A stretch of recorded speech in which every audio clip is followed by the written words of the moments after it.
అందరికీ నమస్కారం అండి. ఈరోజు నేను మీకు వినిపించబోయే నవల తులసీ దళం. రచయిత ఎండమూరి వీరేంద్రనాథ్ గారు. ఎపిసోడ్ 10 అండి. ఇక వెళ్దామా మరి నవల్లేకి. శ్రీధర్ ఫ్యామిలీ డిన్నర్ ముగించుకొని కారులో ఇంటికి వస్తుంటే కారులో పక్కనే ఉన్న పాప మీద చెయ్యి వేసి ఒంటి చేతో దగ్గరికి లాక్కొని అలా ఉన్నావేమిటమ్మా అన్నాడు. తులసి మాట్లాడలేదు. 5 నిమిషాలలో కారు ఇంటి ముందు ఆగింది. ఇల్లంతా నిశ్శబ్దంగా ఉంది. శారదకి అదంతా ఇష్టం ఉండదు. నిశ్శబ్దం మనిషి మనసులో కల్మషానికి నిదర్శనమని ఆమె ఉద్దేశం. ఎప్పుడూ లేనిది పాప ఆ రోజు అదోలా ఉండటాన్ని గుర్తించింది తల్లి ఒక్కతే. అయితే అది ఆ రోజు చూసిన సంఘటన వల్ల అని సరిపెట్టుకుంది. సరస్వతి పైడి తల్లి బయటకు వెళ్లారు. నారాయణరావు కూడా ఇంట్లో లేడు. శ్రీధర్ డైనింగ్ టేబుల్ మీద కూర్చున్నాడు. తులసి, కమ్ ఫ్రమ్ మీల్స్. 1/2 నిమిషం తర్వాత మెట్లపైన అలికిడి వినిపించింది. పైన మసక చీకట్లో నిలబడి ఉంది పాప. నాకు ఆకలి లేదు డాడీ. కొంచెమైనా తినేళ్ళమ్మా. తులసి మాట్లాడలేదు. నెమ్మదిగా వెనక్కి తిరిగి తన గదిలోకి వెళ్ళిపోయింది.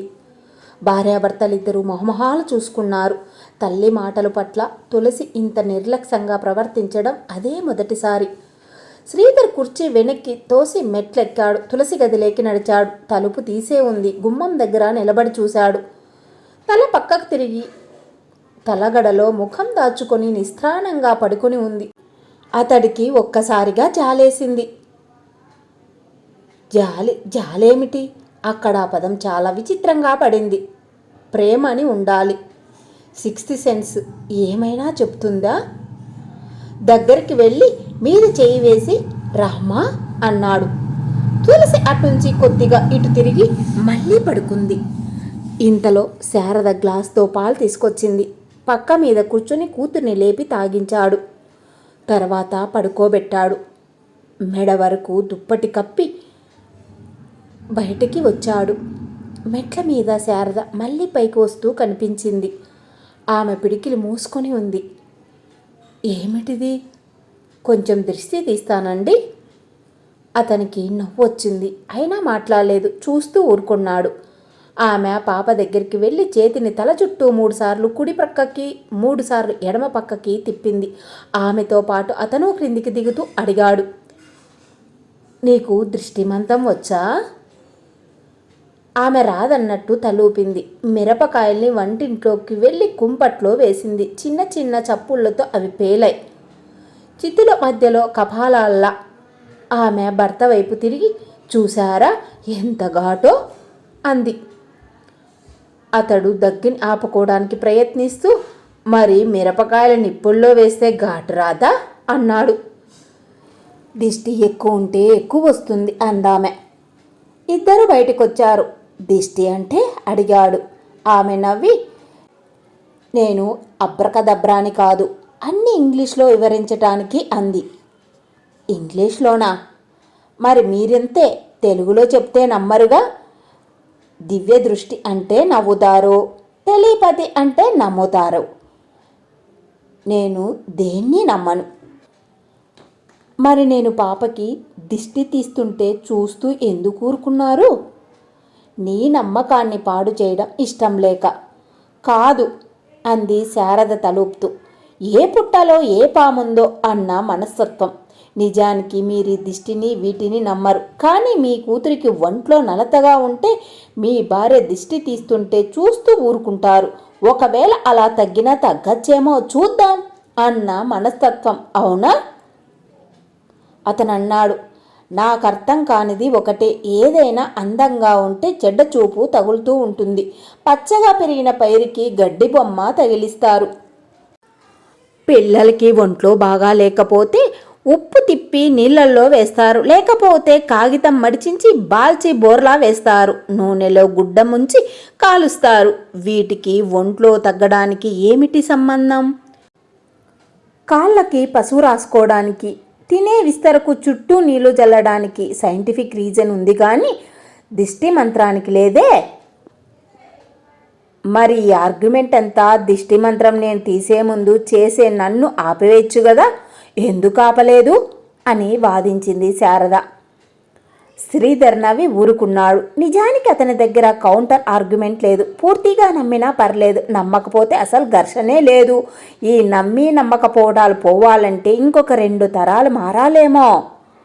అయినా అది సాధ్యం కాకపోవచ్చు. సైన్స్ మళ్ళీ ఆధ్యాత్మికం వైపు వెళ్తుంది. బాగా చదువుకున్న వాళ్ళు కూడా మెటీరియలిజం పూర్తిగా విశ్వసించడం లేదు. అణువణువున న్యూట్రిన్గా విడగొట్టిన సైంటిస్టు న్యూట్రిన్ని విడగొట్టలేక ఫిలాసఫర్ అవుతున్నాడు. ఇప్పుడు తెలుసుకున్న దానికన్నా మనిషికి తెలియంది చాలా ఉంది. బహుశా ఒక 100 సంవత్సరాలు పోయిన తర్వాత జనం ప్రేతాత్మల సహాయంతో గాలిలో ఎగరడం నేర్చుకొని, పూర్వం 20వ శతాబ్దంలో కార్లు సైకిళ్ళు ఉండేవని ఎవరైనా చెబితే నమ్మే స్థితికి రావచ్చేమో. బాగా అడ్వాన్స్ అయిన బ్రిటన్లోనే ప్రస్తుతం 1000 మందికి పైగా క్షుద్రదేవతతో పాసకులున్నారని తెలుస్తుంది. ఏ కోణం దగ్గర సైన్సు ఫిక్షన్తో విడిపోతుందో, మంత్రదండంతో హోమ్ ఫట్ అని ఎదుటి మనిషిని శిలా విగ్రహం చేస్తే నవ్వే జనం, అల్ట్రా వైలెట్ రేస్ ఉన్న పిస్టోల్తో జేమ్స్ బాండ్ ఎదుటి మనిషిని ప్యారలైజ్ చేస్తే ఓహో అంటారు. డిసెంబర్ 7. ఆ రోజు ఇల్లంతా హడావిడిగా ఉంది. వాళ్ళ ప్రయాణం ఆ రోజే. శ్రీధర్కి చాలా ఉత్సాహంగా ఉంది. అతను అన్నంతకు ముందోసారి సింగపూర్ వెళ్ళాడు. కానీ ఈసారి వెళుతున్నది యూరప్. అదీ కాక 6 నెలల పాటు కష్టపడి సాధించిన విజయాల ఫలితం అనుభవించడంలో ఉన్న ఆనందం కష్టపడిన వాళ్ళకే తెలుస్తుంది. శారద కూడా భర్తతో కలిసి పెళ్ళైన ఇంతకాలానికి సమస్యలకు దూరంగా వెళ్ళటం ఆనందంగానే ఉంది. సమస్యలంటే పెద్ద సమస్యలేం కావు, మామూలుగా ఉండేవే. ఏది ఏమైనా ఇంటి బయటికి వెళితే స్త్రీకి ఏదో బరువు తొలగించుకున్నట్టుంటుంది. అది ఇంట్లో బరువో మోయటాన్ని సూచించగలదు. అనిత కదేమీ పట్టలేదు. ఇంకొక 4 నెలల్లో పరీక్షలు. ఆమె దృష్టి అంతా పరీక్షల మీదే ఉంది. ఇంట్లో ఉన్న హాస్టల్లో ఉన్న ఒక్కటే. 7 సిద్ధమయ్యారు. ఫ్లైట్ 11:30కి. అబ్రకదబ్రా విద్యాపతి, నారాయణరావు జీప్లో, మిగతా వాళ్ళు కారులో బయలుదేరారు. గుమ్మం దగ్గర రామయ్య నిలబడి ఉన్నాడు. ఇల్లు జాగ్రత్త అంది శారద అతడితో. ఫారెన్ వెళ్తున్నా నీకు తాపత్రం పోవటం లేదా? ఫారెన్ వెళ్తే మాత్రం తిరిగి రామా ఏమిటి? 6 నెలల తర్వాత కదా అంది అనిత. శారద 6 నెలల తర్వాత అయినా అరగంటలో తిరిగొచ్చిన ఇల్లు ఇల్లే కదా అంది. 6 నెలలకి అరగంటకి ప్రాస సరిగ్గా సరిగిపోయింది.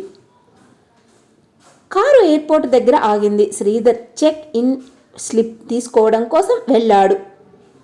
బ్యాగేజ్ కౌంటర్లో వెయింగ్ చేయబడుతోంది. దూరంగా అబ్రకదబ్రా విద్యావతి నిలబడి మాట్లాడుకుంటున్నారు. బాగా చదువు అంది శారద అనితతో. అనిత నవ్వింది. ఇప్పటికీ 10 సార్లు చెప్పావి విషయం నిన్నట్నుంచి. శారద కూడా నవ్వి, ఒక్క నీ విషయమే దిగులుగా ఉంది అంది. అలాంటివేమీ పెట్టుకోకోదినా, నువ్వు తిరిగి వచ్చే సమయానికి ఫస్ట్ క్లాస్ డిగ్రీతో ఎదురు చూస్తూ ఉంటాను చూడు. శారద తమ్ముడు వైపు తిరిగి, అప్పుడప్పుడు హాస్టల్కి వెళ్ళి చూస్తూ ఉండు అంది. నారాయణరావు తల ఊపాడు. విడిపోవలసి వస్తున్న ఆఖరి క్షణంలో ఆమెకు దిగులుగా ఉంది. అది కప్పిపుచ్చుకొని మాట్లాడుతోంది.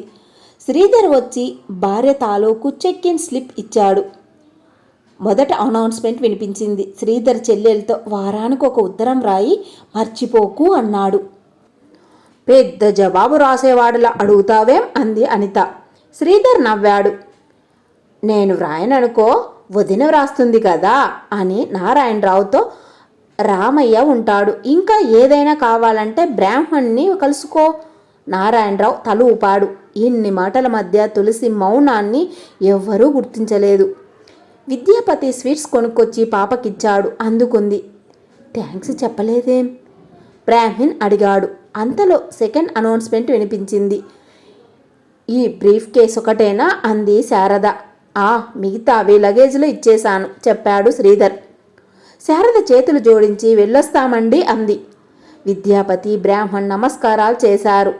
శారద అనిత వైపు తిరిగింది. అనిత నవ్వుతూ తలూపింది. బ్రాహ్మణ్ శ్రీధర్కి షేక్ హ్యాండ్ ఇస్తూ wish you a wonderful foreign అన్నాడు. శ్రీధర్ నవ్వి విద్యావతి వైపు తిరిగాడు. గాజు అద్దాల్లో నుంచి విమానం వైపు బ్రీఫ్ కేసులు పట్టుకొని వెళ్తున్న ప్రయాణికులు చెదురుమదురుగా కనపడుతున్నారు. అందరికీ దూరంగా నిలబడి మామూలు దుస్తుల్లో ఉన్న ఒక వ్యక్తి చాలా ఆతృతగా వాచి చూసుకుంటున్నాడు. ఒక్కొక్క క్షణం గడుస్తున్న కొద్దీ అతడి మొహంలో ఆందోళన, ఆతృత ఎక్కువ అవుతున్నాయి. అబ్రకదబ్రా జేబులో నుంచి సిగరెట్ తీసి వెలిగించుకుంటున్నాడు. విద్యాపతి డైరీలో విమానం రాకపోకలు వివరాలు రాసుకుంటున్నాడు. అబ్రకదబ్రా విద్యావతి వైపు తిరిగి పోదామా అన్నాడు. నాతో వస్తావా? కారు శ్రీధర్ ఇంట్లో వదిలేసి నీతో జీప్లో వచ్చేశాను. ఇద్దరం వెనుదిరిగారు. శారద చెక్కిన్ని సమీపిస్తుంది. క్యూలో శ్రీధర్ ముందున్న వ్యక్తి లోపలికి వెళ్ళిపోయాడు. శ్రీధర్ చేతిలో బ్రీఫ్ కేస్ క్రింద పెట్టి కోటు జేబులో నుంచి కర్చీఫ్ తీసి మొహం తుడుచుకున్నాడు. దాన్ని తిరిగి జేబులో పెట్టుకుంటూ పక్కకి చూశాడు. 10 అడుగుల దూరంలో శారద లోపలికి వెళ్ళబోతోంది. శ్రీల ద్వారం నుంచి వెనుకనున్న పాప మాత్రం అక్కడే నిలబడిపోయింది. తులసి తనతో రావడము చూసుకోలేదేమో అని భార్యకు సైగ చేయబోయి ఏదో అనుమానం వచ్చినట్టు అలాగే ఆగిపోయాడు. పాప నిలబడిన భంగిమ చాలా విచిత్రంగా కనపడింది. భూమికి కాళ్ళు అతుక్కుపోయినట్టు ముందుకు రావడానికి చేసే ప్రయత్నాన్ని నిరోధిస్తున్నట్టు చాలా చిత్రంగా కనపడింది. ఆమె ఏదో చెప్పబోతున్నట్లు కింద దవడని ఎవరో నొక్కి పట్టినట్టు, మెడ దగ్గర నర ఉప్పి గింజుకుంటున్నట్టు భావన. అతడికో క్షణం ఏమీ అర్థం కాలేదు.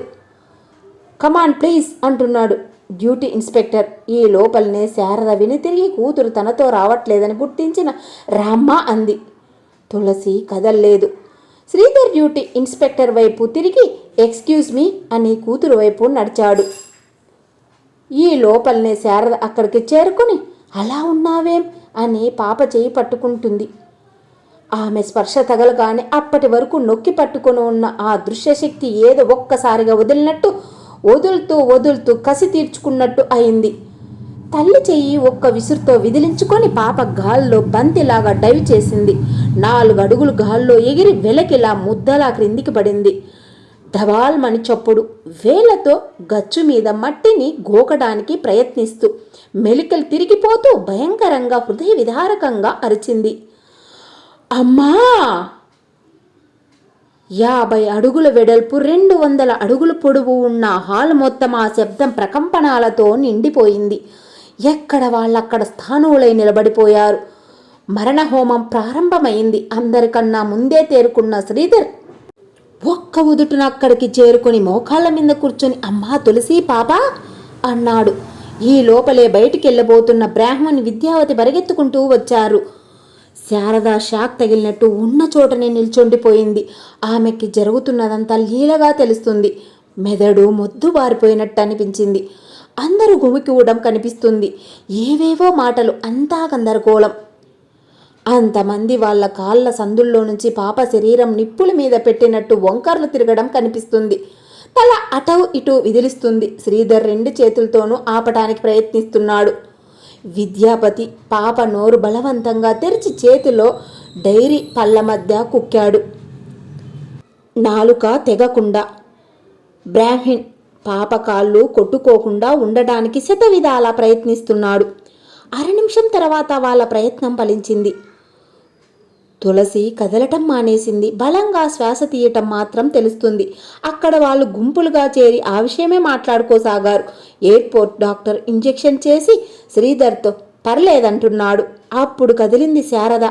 అంతసేపు పట్టింది ఆమెకు ఆ షాక్ నుంచి తేరుకోవడానికి. డ్యూటీ ఆఫీసర్ రూమ్లో సోఫాలో పడుకోబెట్టారు పాపని. పక్కనే కూర్చుని ఉంది శారద. డాక్టర్ పాప పల్సు చూసి షీ ఈజ్ ఓకే నౌ అన్నాడు.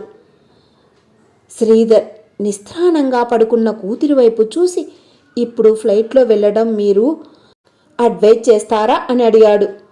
డాక్టర్ ఒక్క క్షణం తటపటాయించాడు. అతడేదో చెప్పబోయేంతలో శారద అంది, ఇప్పుడొద్దండి అని.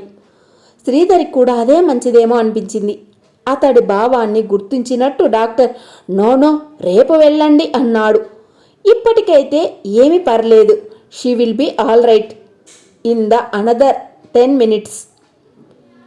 టికెట్స్ మరుసటి రోజుకి మార్పించడం కోసం శ్రీధర్ బయటకు వచ్చాడు. దూరంగా నిలబడి అప్పటి వరకు ఆతృతగా వాచి చూసుకుంటున్న వ్యక్తి అక్కడ గుమ్మం దగ్గర నిలబడి ఉన్నాడు. శ్రీధర్ బయటికి రాగానే ఎలా ఉంది నాయన అని అడిగాడు. పర్వాలేదు.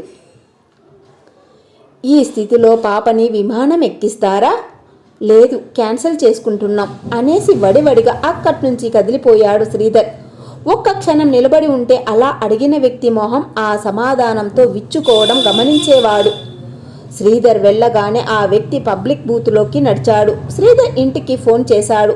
అక్కడ ఫోన్ రిసీవ్ చేసుకున్నది సరస్వతి. శ్రీధర్ వాళ్ళు తిరిగి వచ్చేస్తున్నారు. ఎవరు మాట్లాడుతున్నది? సరస్వతి అడిగాడు. నేను స్వామిని. ఫోను డిస్కనెక్ట్ అయింది. పాప పడిపోవటాన్ని, ఈ విచిత్ర ప్రవృత్తిని మామూలుగా నిర్లక్ష్యంగా చూసినవాడు స్వామితో పాటు ఇంకొకడున్నాడు.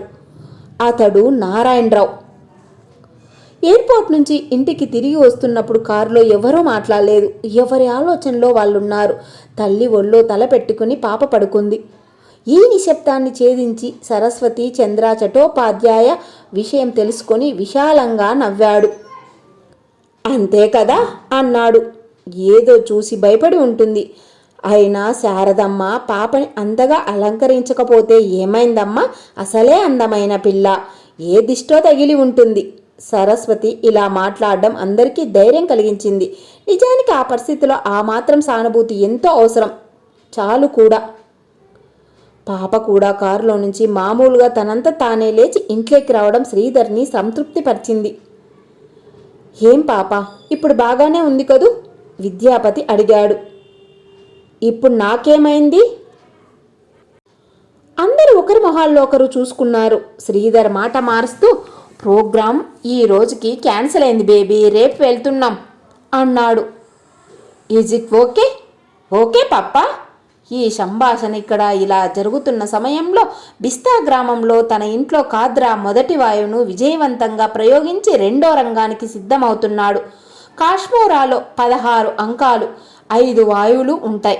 ఈ కాశ్మోరా అనేది క్షితికి చెల్లింపు అవుతుందని అంటారు. ఒక్కొక్క రోజు ఒక్కొక్క వాయువుని అంకాన్ని ప్రయోగించి 21వ రోజు రాత్రి ఎదుటి మనిషిని దారుణంగా చంపటం దీని లక్షణం. క్షిత్ అనే క్షుద్రదేవతని వశపరుచుకున్న వాళ్ళు దేశంలో ఎవ్వరూ లేరు. అయితే కాశ్మోరా వరకు సాధించిన వాళ్ళు ఇంకా దేశంలో ఒకరిద్దరు ఉన్నారని బలమైన ఆధారాల వల్ల తెలుస్తుంది. రాత్రి చంద్రోదయంతో మొదలైన ఈ ప్రయోగం 12 గంటల తర్వాత వరకు జరుగుతూ ఉంటుంది.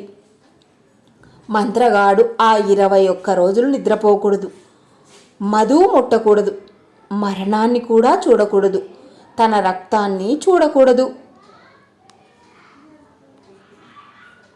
ఆ రోజు సాయంత్రం శ్రీధర్ కూతుర్ని డాక్టర్ దగ్గరికి తీసుకెళ్లాడు. పరీక్షలు జరిపి ప్రమాదమేం లేదని, నిస్సందేహంగా మరుసటి రోజు ప్రయాణం కొనసాగించవచ్చని డాక్టర్ హామీ ఇచ్చేశాడు.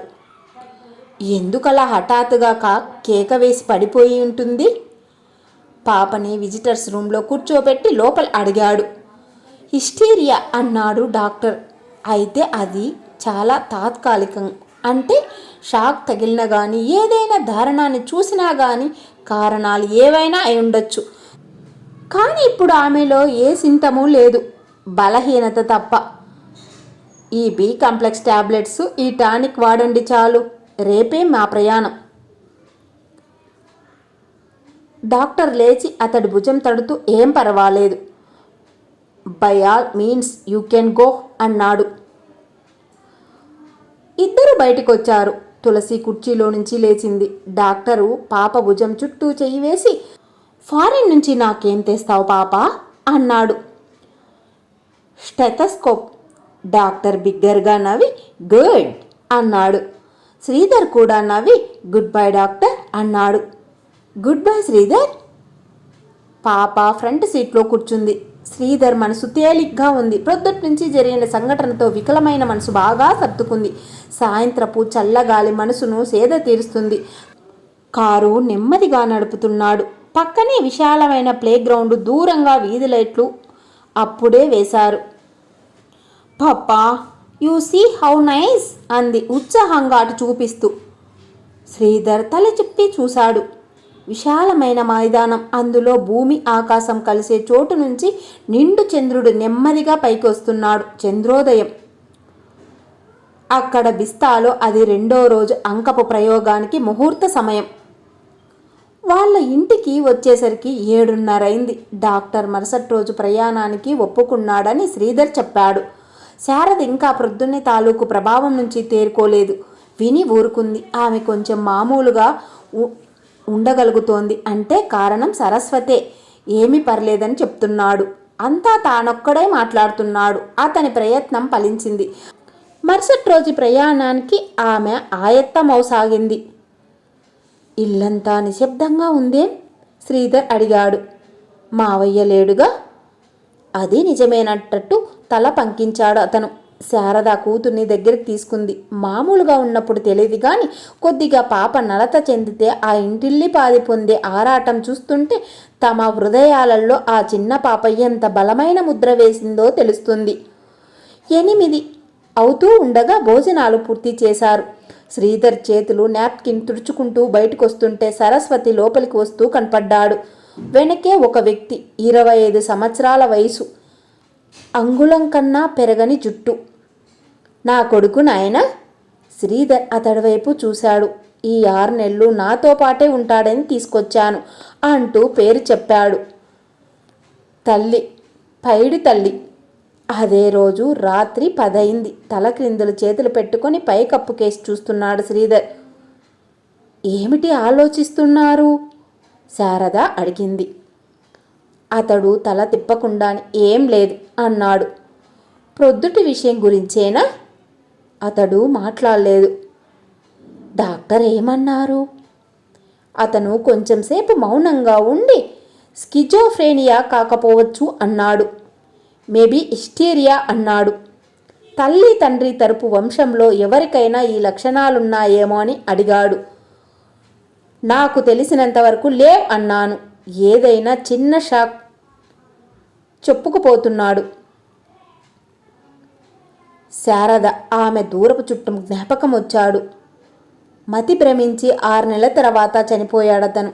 వంశం అంటే దగ్గర వాళ్ళేగా, ఆ విషయం చెబుతాము అని మళ్ళీ ఆలోచనే విరమించుకుంది.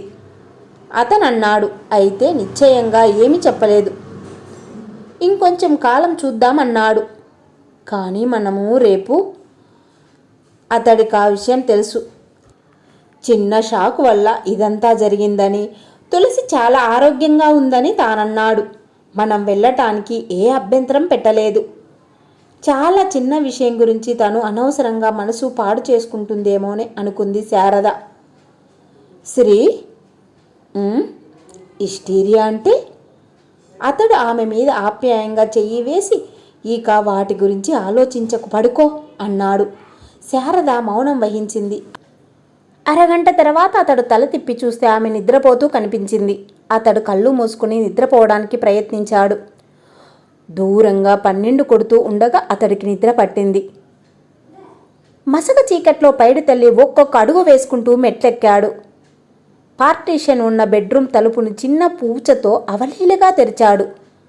తలుపు చప్పుడవ్వకుండా తెరిచి లోపలికి ప్రవేశించాడు.